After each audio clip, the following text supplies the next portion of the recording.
Well, thanks, Joe, and I apologize for needing my glasses and needing my notes, but it's a scary crowd of half business students and half business professionals.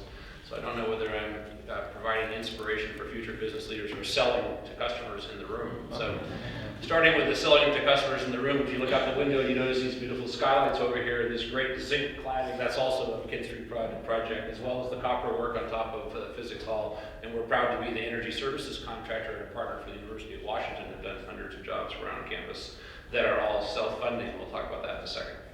So I am Dean Allen, and I have been at McKinstry for 35 years, and it's always not good press to correct the person who was nice enough to introduce you, but I did graduate with a degree in molecular biology, which is biochemistry, and I also got a degree in psychology. So when you think about the engineering we have done to the culture at McKinstry, you can wonder whether it's the scientific bent or the work I did in a rat lab over at the bottom of Johnson Hall. But after I graduated from the University of Washington, my intention was, this is the really heady early days of what we called in those days gene sequencing, or recombinant DNA. Now that's sort of like well understood. I should say not maybe well understood. If afterwards, if you'd like me to explain actually how transcription works, I'd be willing to show you how gene sequencing worked. But it was really hot and on the front page of magazines and such that we would actually be able to clone things and so on. It was the rage. And I was a 19-year-old and had participated in the opportunity for high school students to shut down I-5 during the Vietnam War, and I had a ponytail.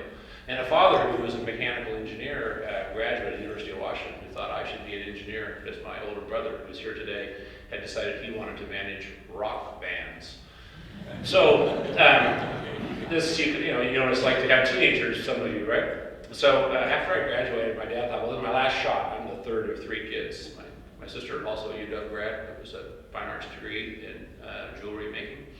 And so I'm the last one going through the chute, and I end up interested in recombinant DNA. That was a serious problem for my dad. He and his partner, Merrill McKinstry, had a wonderful young company, or wonderful, fine, small company called McKinstry Company, and they were 50-50 partners. And so he said, I don't remember if this was sneaky or not, but what he said to me was, hey, look, if you're going to go to graduate school and try and get a PhD in genetics, this exciting new field, you're probably going to need money, and you can't just do plumbing in the summer like you have going through college. You probably got to come down here and work for a couple of years, save up your money, you're going to want a wife and a house payment and stuff like that. And that'd be a really smart way to do that. And I had since got my ponytail and stopped protesting the Vietnam War. It was over. And I took his advice for the first time in about 6 years, and so I said, great. And I went down to McKinstry, and it was really interesting, and so I kind of forgot to leave.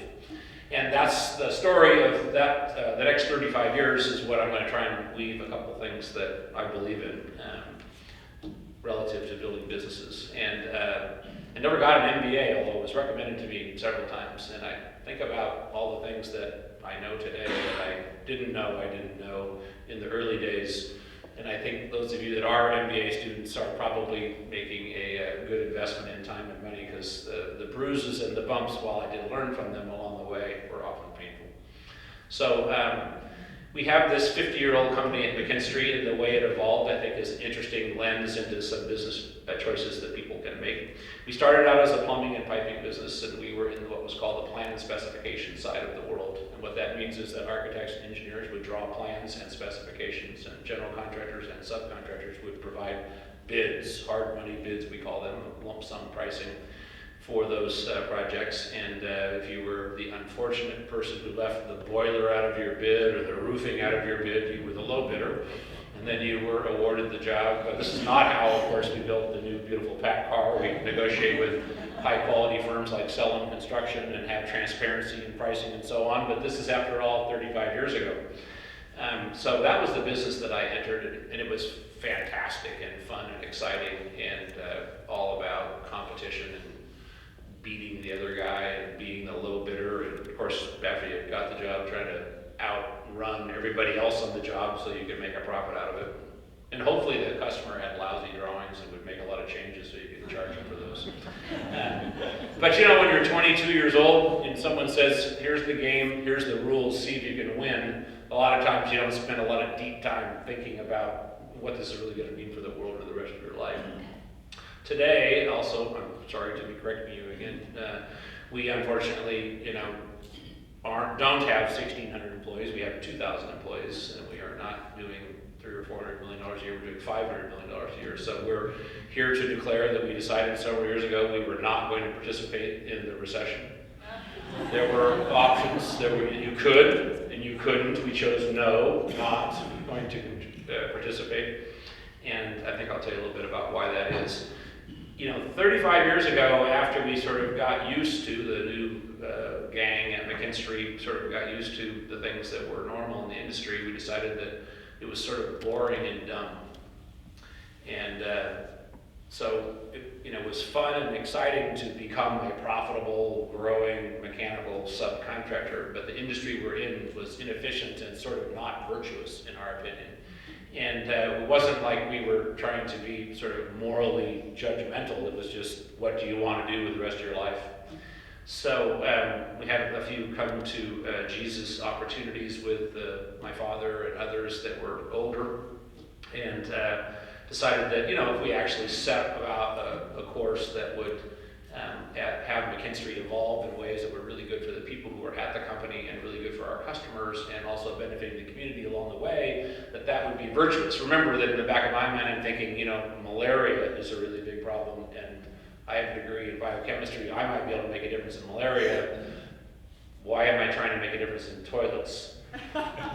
So we started to sort of walk our way through, a series of changes along the way. And as is often the case with business folks, at the end of a journey like that, you get your revised history because nobody remembers what really happened. And when they ask you to tell the story of it, you can organize it in a way that makes you seem really smart and sort of prophetic.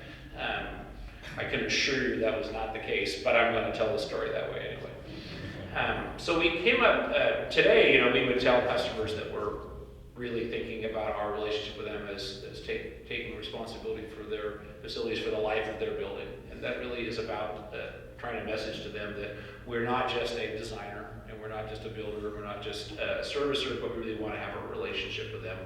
And that came about from an evolution that started with a plumbing and piping contractor who wanted to be different. And the first thing we said to be different was, well, because you're making innovations in a contextual way, and you look at the environment and you go, what can we do to do this different? How can we make this better? We said, well, let's don't just do plumbing and piping. Maybe we'd be more valuable to customers, we could solve more problems, and we could drive costs out of it if we were a plumbing company, a piping company, a sheet metal company, a fire protection company, and we took most of the stuff that was above the ceiling, under the slabs, and in the mechanical and electrical rooms, and we took responsibility to do that under one single contract. That might make our general contractor customers happier, that might make it more efficient, and of course, we were looking for really simple things like how do we get more work, which is why you want to be more interesting and valuable to your customers, and how do you make more money. Our idea was if one company took responsibility for that, we could knock some of the waste out. So we spent about a decade going from being a plumbing and piping company to being a full-service mechanical contractor, and more recently electrical contractor as well. And that was very exciting, got us thinking differently, got us learning different kinds of things. The next thing we did, which was much more impactful, was we decided that we should be a designer and a builder.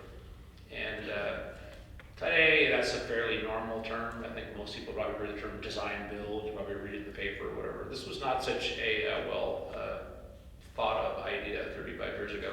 You have to remember that when you make changes in industries, you always have to worry about what are you cannibalizing that you already have. And the way our business worked in the past was general contractors and engineers decided who should bid on a job. And engineers probably would not be too excited about wanting a contractor on a job who wanted to do their work. So you can imagine that this was a scary thing to do if you have a $10 or $20 million a year company and 2/3 of your work comes from your good reputation and the recommendations of professional engineering firms that are working with architects, and you're about to create a business plan and market it to the world that says that's not a smart way to do it anymore. these folks don't have the insight of how to fabricate it, how to build it, how to install it, how it really works, what it costs. And a lot of the problems in the industry is this silo between designers and builders, and we propose to bridge that silo to drive the waste out, to give customers guaranteed outcomes. But, you know, not knowing any better at a young age, we did it anyway. We had great support from my father. I don't want to lessen at all the huge impact he had on this. He was a mechanical engineer. I'm a biochemist. I don't know anything about mechanical engineering, although I've learned a little bit in the last 35 years. If you were alive today, I would tell him it's not that hard. You know, any biochemist can figure this out if you give him 30 years. So what's interesting about that is the difference between what we did, why we did it, and why it was impactful. So what we did is we started to tell customers that there were some low-hanging fruit if we were the designer and the builder. We could go faster, it'd be cheaper, and there wouldn't be as many change orders. And they went, wow, faster, cheaper, not as many change orders. Okay? Now they have to rub that up against the risk of, well, what is going to go wrong? I mean, right now, if the design doesn't work, we sue the engineer. We got an engineer that doesn't get sued very much, so you know, there's a trusting relationship there. You know, am I taking on more risk? So there were things to get over, but it was a pretty simple message to them. And we thought we would get more work and make more money. So, you know, our business plan was like on a note card. And so we just did it. And what's interesting, I think, is how much differently it worked than we thought it would work. It did all of the things that we thought it would do, which were completely uninteresting.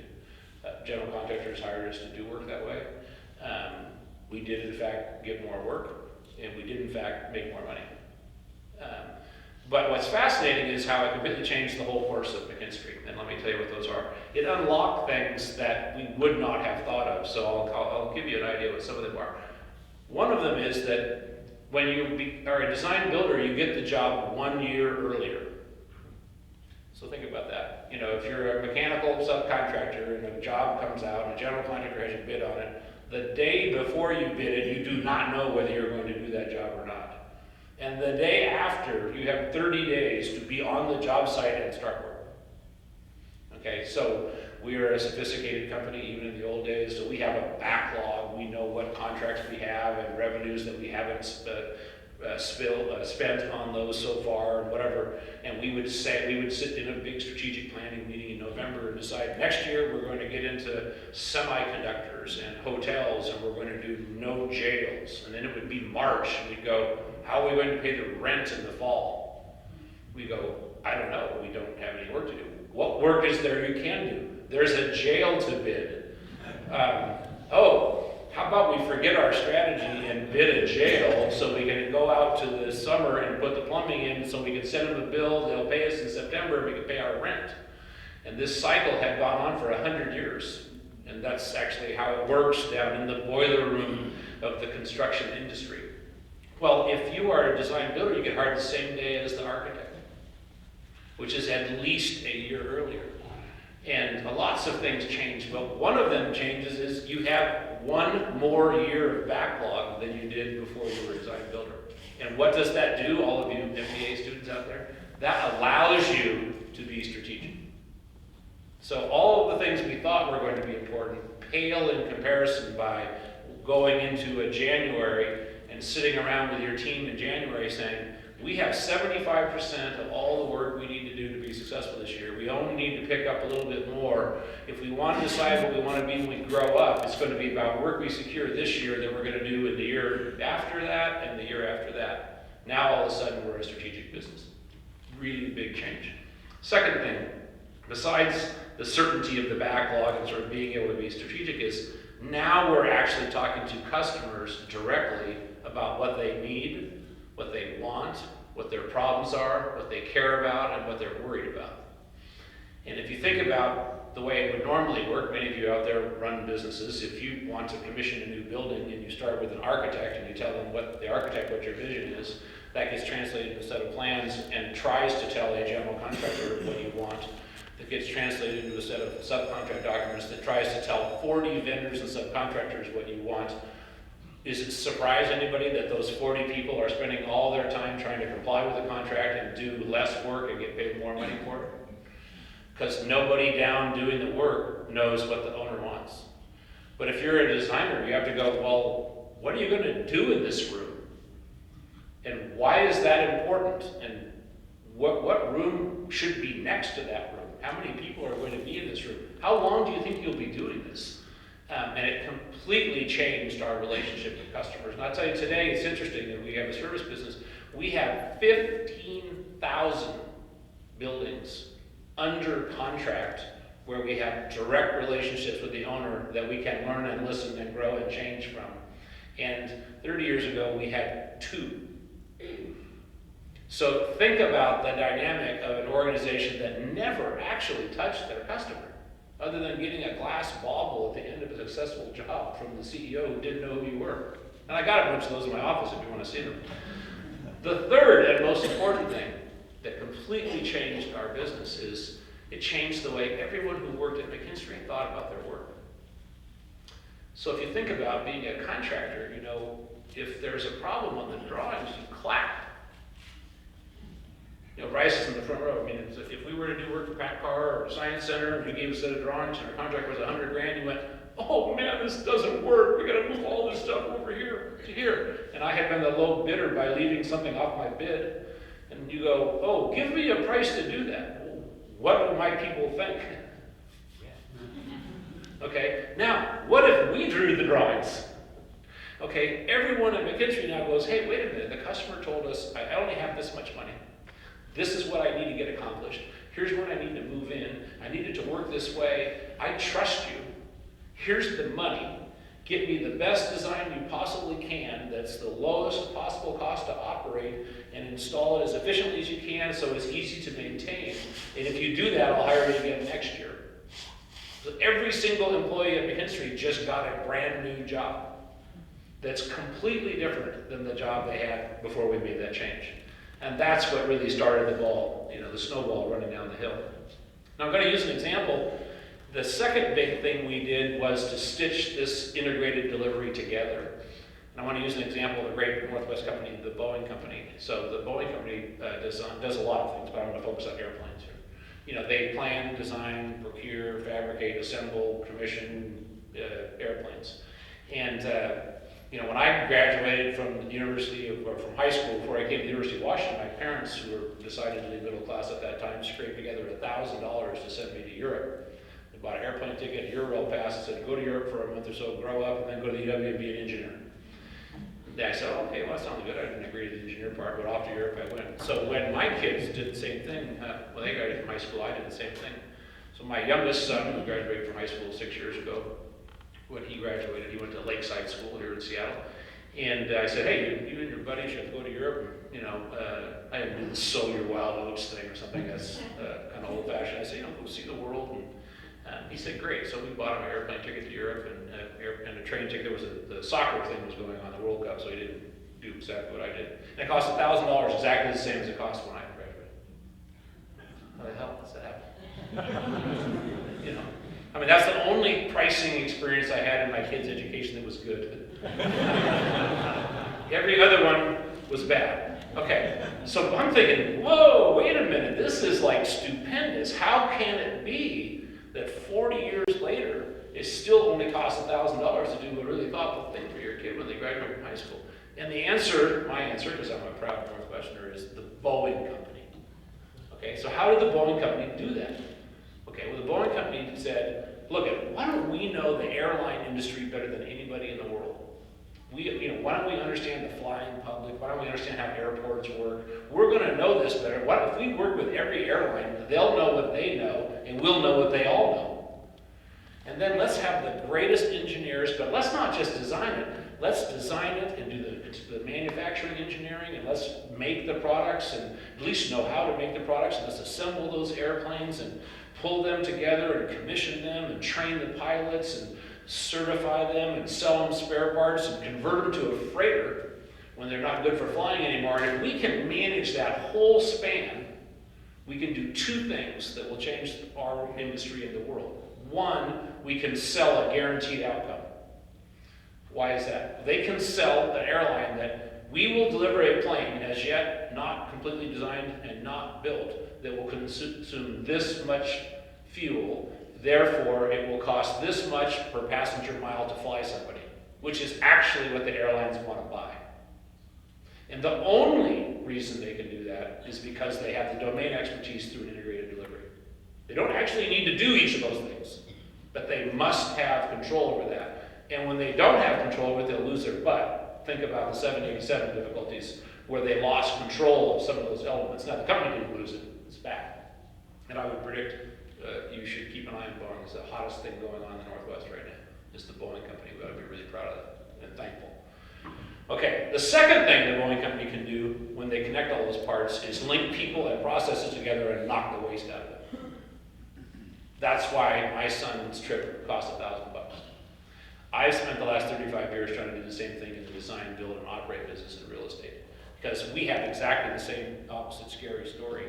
We have Rice wanting a new building. He hires an architect who's interested in what it looks like, who hires 40 engineers who are interested in the technical systems inside. And if you force them, they'll even talk to each other.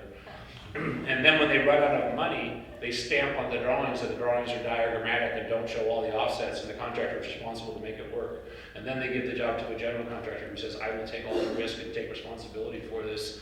And then they decide to risk manage and do no labor. So the quintessential perfect general contracting job is they have a good relationship with the owner, the architect, they administer the project and take no risk because they sub it out to 50 other guys. You sub it out to 50 other guys who don't know each other, don't care about each other, just heard about the job and are only interested in doing it for less money than you pay them. And have no idea how the systems work together, have no idea what you're trying to accomplish, and when they get 97% done, they leave. Then you bring in somebody new who doesn't know how it was designed, doesn't know how it was built, don't know what you had in mind at the start, and so you tell them to operate that awesomely so that we can be highly productive and our people are really satisfied. And you wonder why that doesn't work. And I said, wow, what an opportunity. I was going to be a biochemist, but look at this industry, it's a nightmare. And McKinstry said, well, if we can link all this stuff together, then we can sell guaranteed outcomes. And what's interesting is the reason why we haven't participated in the recession is, one, we're really diversified geographically. We're diversified in what we do, in who we do it for, in the market channels, and in how we do it. You know, design build versus not design build, service versus design, construction versus design, architectural metals on the top of the roof versus changing the filters after they're done. So we're highly diversified, but we're linked together. And the reason that makes us very nimble in the marketplace. So we're up $200 million in revenue in the 5 years of this economic piece, shoulder to shoulder, that we're in, which is, you know, about a 70% increase. And we'll do the same thing in the next 3 years. And the reason is we're highly diversified, we have a reasonably good idea, we have the best people around, and now the quintessential win on this integrated delivery track is now we have an innovation platform. Just like Boeing has an innovation platform, because we have the domain expertise of 300 designers hanging out at McKinstry, hanging out with plumbers and pipe fitters and project managers and schedulers and accountants and fabricators and welders and installers and commissioners and servicers and remote monitors and energy optimizers and energy efficiency folks. And now we can look at the marketplace and look at the problems that are out there and say, well, what do we need? And where does innovation usually come from? It comes from things that are just adjacent to what you do, but that are inspired by things you don't know. So if you're an engineer, the next great idea is right next to you, but you're not going to see it if you don't talk to the fabricator or your customer or your industry. And now we have a culture where people think that this is actually a process of connectivity, and they should be talking to the people next to them to divine the solutions. And that's where we actually built an energy efficiency business. So most of you, and even this introduction, so our branding is working, we're introduced as a sustainability company that's into energy efficiency. And in fact, we have $150 million a year in work that is about lowering costs for customers by making their facilities more efficient and having those dollars pay for the upgrades is a big part of our business. It's more business than we were doing when we thought to do it. The reason we could do it is because we had a platform. that could guarantee the outcome for a customer. Because in the energy efficiency business, just like Boeing, you have to go to a customer at the start and go, we haven't done the design yet, but we have looked at your facility, and we do know facilities better than you, not to put a hurt on you here, but because we've been doing this for 50 years and we've done $10 billion worth of this stuff, we actually know this, and we have 1,000 professionals that can help you do this. But we guarantee you that if you do these things, your costs will go down here, your people will be happier, your indoor air quality will be better, you'll lower your carbon footprint, and because we are expert at linking planning, designing, fabrication, building, commissioning, and servicing, and operating together, we can guarantee, just like Boeing guarantees a cost per passenger mile, and that allows the customer the certainty to unlock the funds to do the work that they want to do anyway. And out of that single idea, we've built a $150 million business that has another $100 million worth of pull-through on it, because those same customers have us do the things that we've always been doing. And that's why we're not having a recession at McKinstry. So that's the innovation cycle at McKinstry, and I wanted to talk about that. I did want to make one comment about the University of Washington. One thing I got from biochemistry at the University of Washington was that there's this German scientist named Kegele. He's an organic chemist. And the famous story in organic chemistry, now borrowed by innovation book writers, is that this is the famous guy that was drinking wine at lunch, trying to solve how a benzene molecule worked and how these carbon molecules got put together. And you've probably heard that benzene is a ring of carbon atoms. You know, the carbon atoms kind of go around a ring and the hydrogens are on the outside. More on that later. Well, that was a really difficult thing for organic chemists to resolve, and they were trying to figure this out, and he was sipping a little wine at lunch or whatever, staring into the fire and nodding off, and he woke up and he saw a serpent bite his tail. And he went, that's it. These carbon rings have closed into a loop. So I tell the story of McKinstry. The only place I ever use biochemistry is our integrated delivery, this string of things that starts with planning and designing and ends with operating, is actually a serpent biting its tail.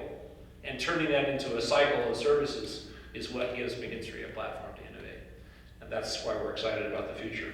I have 9 more minutes before I do questions, so I have a couple more topics. I want to give you an idea on the efficiency side, because I think sustainability is a really important topic these days, especially for students. And I just want to, throw a little bit of excitement and uplifting in this terrible. If you drive to work and listen to NPR and you drive home, you got to have a good place to go to work, because it's like depressing to listen to the radio. So this is my anti-NPR, anti-TV thing. There are 80 billion square feet of commercial industrial facilities in America that are already built. They are 30 to 35 years old on average. When we do energy efficiency work, we typically, with today's costs of power, which are low, even though you might not like them, we pay 5, 6, 7 cents a kilowatt hour here, they pay 18 in California, they pay, twice that in parts of Europe.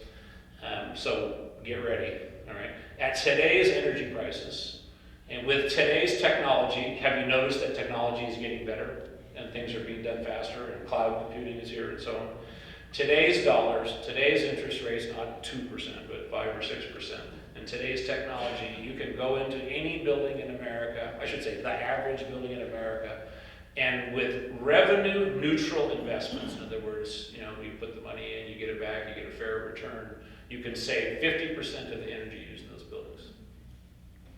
So if you were to do that, you're talking 200-300 coal-fired power plants offline right now. You're talking, millions of jobs and $1 trillion worth of work that is going to lower our cost to do business, protect the environment, make better environments for the people in the building, increase the value of the asset, increase its functional utility and its functional life going forward, and cause us to not have to import fuels from other places. And if that isn't a big opportunity, I don't know what a big opportunity is. That's what McKinstry is aiming at. And it's, from a sustainability standpoint, that's sort of the mother lode and the first objective. The second piece on the sustainability side is that making efficient systems available does not make a building operate efficiently. So we have a 24/7 operating center, we have remote monitoring, we have software strategies called active energy management where we pulse into buildings and see what's actually operating and what energy is being consumed in real time and take real-time action against those so that we save energy in real time. We communicate with the occupants so they know what they're doing and what they're doing and what they hope to do and how they want those conditions to be affect the consumption of energy. And if you do that well, you can save another half. Okay, so half of it, you just go in and every owner in America will want to do it if we get their attention. And the other half of operating it smart saves yet another half. And the returns on that are breathtaking because it is primarily a little bit of a technology upgrade and just deploying an operating strategy of smart building meets smart grid. And the opportunity around that is almost more staggering if you think about the potential problem of deploying the capital to do the energy efficiency work. So efficient and smart together are the two first parts of the answer. The last one is clean. Sometimes people think green. And that is, we have extraordinary opportunities to make power at the end of the line. And, whether it's solar PV on a building or solar hot water or ground source systems or biomass boilers or small scale wind or eco districts where we move energy back and forth. Imagine a data center next to a low-income housing facility that needs hot water, and the data center is getting rid of 40 megawatts of heat. So, how smart do we need to be to take this 40 megawatts that are going out the top and move them over here, so these people don't have to buy oil for their furnace and turn the lights on with natural gas-fired turbines. So we need to be efficient, which is easy, and unfortunately you do need a platform on which to deliver it. I already told you that, so it's easy only for McKinstry. It's very hard, okay? We need to operate them smart. That technology is available. There are a lot of people that are working on that. We hope to make a good market in that. There's lots of opportunities for that to happen. Don't think residential thermostats, because that's really a retail kind of a thing. I don't have any expertise in that, and everyone chases that, and I don't know how that works. So think 80 billion, think the big stuff. Think about the Westin building downtown that uses more energy than North Seattle. Okay, that's how you want to look at this. Okay, and then lastly, renewable energy integrated at the end of the grid. Okay, that's if you're an MBA student and you think sustainability, think about it with those three things. Next thing I want to talk about is people culture. So the other thing that's really interesting about McKinstry is we don't have an exit strategy. And so we're really a weird company. We look at what the industry is doing and try and figure out how to do it different, because we assume that doing it the same way, which is how the industry usually looks at it, is going to be wrong. So we have, in our whole careers, tried to pick on things that would be different, and we decided that we would be a company that was built to serve the people at McKinstry first and foremost, and that we would tell our best customers that at McKinstry you're number 2. And that's good. You heard earlier, 2 is good. You can get in front of a bunch of potential donors and brag about moving up from 8 to 2. 2 is good. Okay, at McKinstry, if a customer gets to be number 2, you're in good shape. Because if I make my staff number 1, and if everything I do at McKinstry first goes through the lens of is this good for the people at McKinstry, and if it is, then we continue, then you're going to have the best, highest performing group of people imaginable. And then if you're number 2 as a customer, you're going to be sitting pretty. And that's a foundational belief of the way we think organizations ought to run. So we look at everything the world does differently. So in the industry, it's about revenue growth and big is better. And we're interested in doing really cool work better and having great relationships with our people and our customers. The industry wants to lower their design risk. And we want to create guaranteed outcomes and take the risks that we know how to take that our customers don't. The more risk, the better, as long as it's the risk we're put on earth to take care of. Let our customers take care of the risk they know how to take care of. Why do we want to risk manage? Makes no sense at all. Okay? Everyone else says specialize, find something you're really good at, go all the way in and work a niche. and we go self-perform as many things as possible to collect domain expertise into our platform so that it can connect across our platform and drive innovation into what we do and waste out of what we do. So the complete opposite of the world. Most people think that construction is a different industry than service. It takes different disciplines, different people, the same kind of things. We think, how could it possibly be dumber to have the knowledge capital of why did I design and build this disconnected from how am I going to operate this? So we think it should be designed, build, operate, maintain. Everyone says stay nimble, scale with the technology, don't get too big, whatever. We go diversify. Bigger is better if you can knit it together, but it needs to be a diversified network effect and not a big giant pile. Everyone says wait for technology to stabilize. We say create technology-based solutions for customers. What are we all waiting for? Who's the one that's going to actually make this stuff work? If we don't make it work, what, our customers are supposed to make that stuff work? We're supposed to wait till the whole world decides that it's a good idea to have a little less CO2 going up in the air? That's not what we're all about as leaders. We're supposed to actually get out in front of these things. When you think about the way you work with people, the same sort of nonconformity works for me. In the world, they'll teach you at the Foster School that really good compensation systems highly incentivize the A player, high achievers. And that's a really good strategy, otherwise they'll leave. And my answer is reward people for teamwork, and people who have to be rewarded as individuals to the detriment of the enterprise or their peers ought to leave. The industry says create profit centers so you have nice accountability between what am I personally doing and what am I achieving so I know what my rewards are. And I say, well, why don't you spend time talking to your people, have a purposeful organization, have communication with them, and have them understand the complexity and the richness of what you're trying to do and why it is actually a better idea for us to have profit centers so we can get smarter, not profit centers so that people can get richer. If we all, and my favorite proverb is an African proverb that says, if you want to go fast, travel alone. If you want to go far, travel together. Well, when in my 20s, I went fast. I did it. It was fun, Now I'm old and fat, bald. I don't want to go fast anymore. I want to go far. The industry says, where's your liquidity event? How is this structure going to work? When are you going to go public? When do you get sold? I can't tell you how many times someone has tried to buy McKinstry Company. Why? I don't know. It's a lot of work. If we sell toilets, it's not that cool. But, why would you want to sell something that you like doing? Why would you want to sell a company and stand up in front of a group of employees and go, I did this because it's good for you? That's not true. Why would it be good for the 1,000 salaried employees at McKinstry and the 1,000 crafts people for them to work for somebody in Germany? That would be good for me. Because I wouldn't work there anymore, and I would have a whole bunch of money. But that's not our bargain at McKinstry. We are an enterprise designed to take care of everybody at McKinstry. The only thing I regret is that other companies, the CEOs get paid 200 times as much as everybody else. And that we don't get to do either. People talk about, all your HR strategies should be built around people and attracting the best, and get the Christmas tree all decorated with all the HR ornaments so that someone from Google will quit and move to work for you.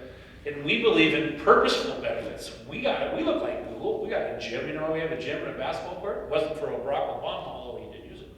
We have a gym because we have a bunch of basketball junkies, and they come to work at 6:30 in the morning and go home at 7 o'clock at night because our customers are maniacal.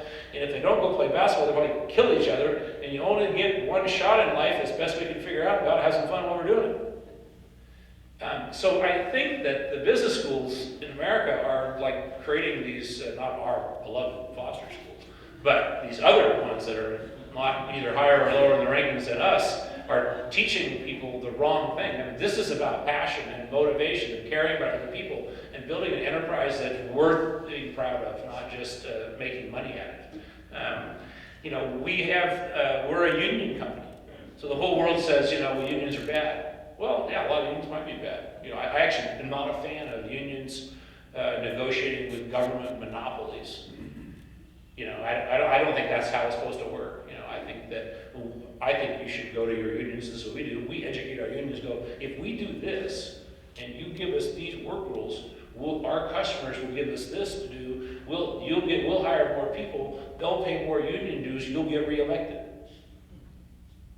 And if you don't do that, there's 1,000 things we could do. You got to do that. I don't. So it's in your best interest for you to figure out how to get me to invest in innovation and do new stuff so that I can hire your people. If you give me a rule book that causes me to fail, I'm not going to do it. And if that happens, I don't lose, you do. Well, if you tell that to the unions, and they are political organizations, so it's not quite as easy as I'm saying.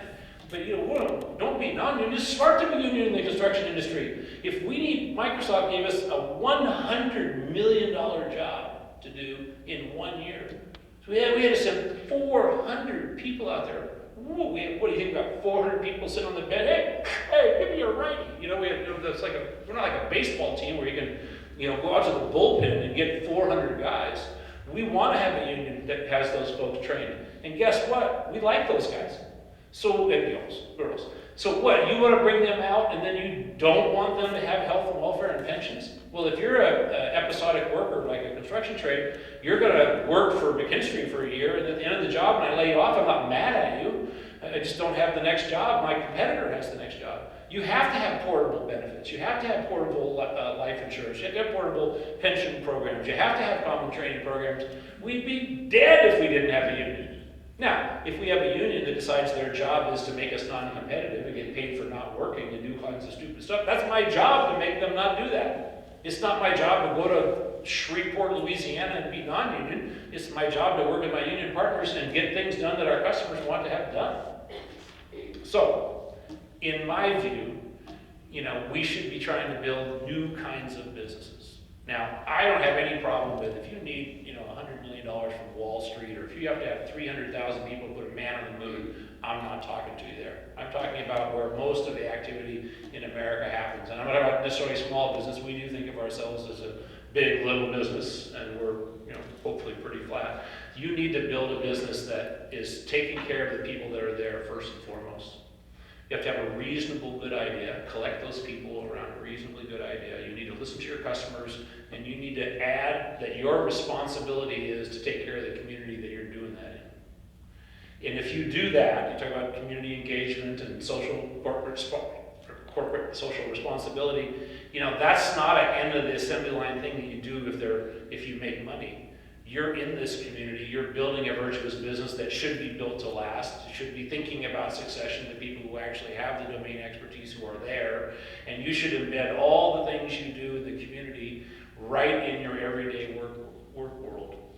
And that should be just as exciting for your staff as it is to get a new project, get a new product out, or make a buck. And one of the ways that I'm most proud of the things we've invented in the last 10 years is an employee giving program at McKinstry. So the United Way, which I'm a big fan of, comes down and says, hey, we want to run our United Way campaign. So we're not going to run our United Way campaign because it will confuse my people. They go, why is that? I said, because what we do, when we go to our folks, we say, hey, here's $200, $400, $500 that we earned.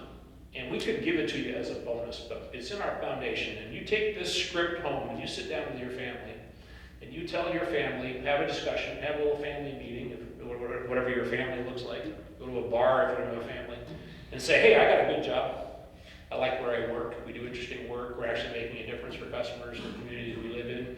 I got good benefits. We got a basketball court, a driving range in the roof, a deli, all kinds of cool stuff that looks like Google. Not for the same reasons, but we're a little cooler than them. And we're just so big, I got a little profit sharing and a 401k match, and we got a little bonus in the middle of a recession. But our customers gave us a lot of money that we didn't need because we drive a lot of this waste out, and some of this money, we should be investing it in our community. What do we care about? One of our jobs to do, besides making our house payment and making a living and buying the groceries and raising the kids, is to figure out where we're going to invest in our community. So 1,000 families, that McKinstry families, I'm exaggerating, 900 McKinstry families sit down and have that meeting. And if they average 4 or 5 people in the room, I got 4,000 people going to a philanthropy class every year, asking themselves a really important question for people who live on the planet, which is, what I care about. And, you know, what's my role in all of this? And I think if you build a company where those kinds of things are as much to brag about as, you know, how many iPods you sold, or how many this, or how much money you made going public, would be a lot better place to live.